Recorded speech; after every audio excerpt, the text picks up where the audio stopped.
Makassar secara resmi menjadi lokasi terbaru gerai Pop Mart. Pertama di Indonesia Timur, para warga berbondong menyambangi Trans Studio Mall, TSM, Makassar pada Jumat 26 Juni. Disambut meriah oleh para kolektor dan penggemar Pop Mart, pembukaan gerai yang terletak di ground floor TSM Makassar tersebut dipadati baik oleh anak kecil hingga dewasa. Tak tanggung-tanggung, di hari pertama pembukaan, banyak masyarakat yang nampak memborong berbagai koleksi Pop Mart. Country Head Pop Mart Indonesia, Johan Sebastian, menyampaikan bahwa Pop Mart merupakan perusahaan entertainment berbasis intellectual property, IP, terkemuka sekaligus pelopor global dalam figur desainer dan budaya pop. Pembukaan ini memperkuat kehadiran merek di kawasan Indonesia Timur sekaligus menghadirkan budaya koleksi khas Pop Mart dan pengalaman retail yang imersif lebih dekat kepada para penggemar dan kolektor, ujarnya. Berlokasi di salah satu destinasi gaya hidup dan hiburan utama di Makassar, gerai baru tersebut menawarkan pengalaman yang membawa pengunjung menjelajahi dunia Pop Mart, tempat seni, cerita, koleksi, dan ekspresi diri berpadu dalam pengalaman retail yang dikurasi secara khusus. Seiring dengan ekspansi Pop Mart yang terus berkembang di Indonesia, merek ini tetap berkomitmen untuk menghadirkan berbagai IP populer yang dicintai secara global agar lebih dekat dengan komunitas lokal, terangnya. Sejumlah IP populer yang disuguhkan mencakup Molly, Dimo, School Panda, The Monsters, Hirono, Ceribabi, dan Twinkle Twinkle.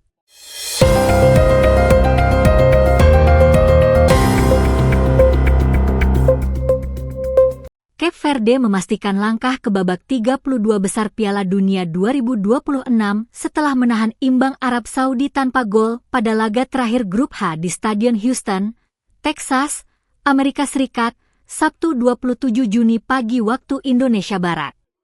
Tambahan 1 poin cukup mengantarkan Cape Verde finish di posisi kedua klasemen grup dengan koleksi 3 poin.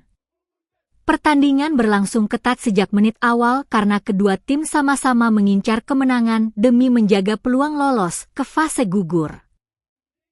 Intensitas tinggi langsung terlihat ketika bek Arab Saudi, Saud Abdul Hamid, menerima kartu kuning pada menit keempat akibat pelanggaran terhadap Joao Paulo. Arab Saudi sempat menguasai jalannya pertandingan pada awal babak pertama, namun gagal menciptakan peluang yang benar-benar mengancam gawang Cape Verde. Sebaliknya, Cape Verde mulai menemukan ritme permainan dan memperoleh peluang pertama melalui tendangan Willy Simidu pada menit ke-22 yang masih mampu diamankan kiper Mohamed Al-Owais. Memasuki pertengahan babak pertama, Cape Verde tampil lebih dominan dalam penguasaan bola. Meski terus menekan, barisan pertahanan Arab Saudi mampu meredam sejumlah upaya lawan. Hingga turun minum, kedua tim masih gagal memecah kebuntuan.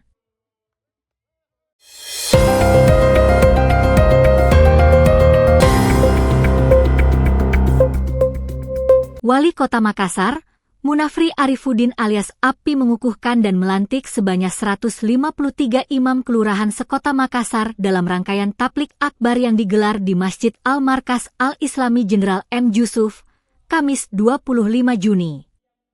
Pelantikan ini menjadi bagian dari penguatan peran imam sebagai mitra pemerintah dalam membina kehidupan keagamaan dan sosial masyarakat. Kepala Bagian Kesejahteraan Rakyat, Kasra, Kota Makassar, Syarif, menjelaskan bahwa dari total 153 imam tersebut, terdiri atas imam yang masih melanjutkan masa tugas periode 2024, 2029 dan kembali dikukuhkan, serta 103 imam baru yang dilantik untuk masa bakti 2026-2031. Kita satukan mereka semua agar memiliki kesamaan visi dan misi mengenai bagaimana peran imam kelurahan ke depan. Kami ingin mereka tetap berada dalam pembinaan dan pendampingan pemerintah, ujar Syarif. Sementara itu, Wali Kota Makassar Munafri Arifuddin alias Api menegaskan bahwa pelantikan tersebut bukan sekadar agenda seremonial, melainkan bentuk penguatan tanggung jawab moral para imam dalam membimbing masyarakat di tingkat kelurahan. Kita bersyukur hari ini dapat bersama-sama menyaksikan pelantikan imam kelurahan yang akan menjadi bagian penting dalam pembinaan masyarakat di tingkat akar rumput.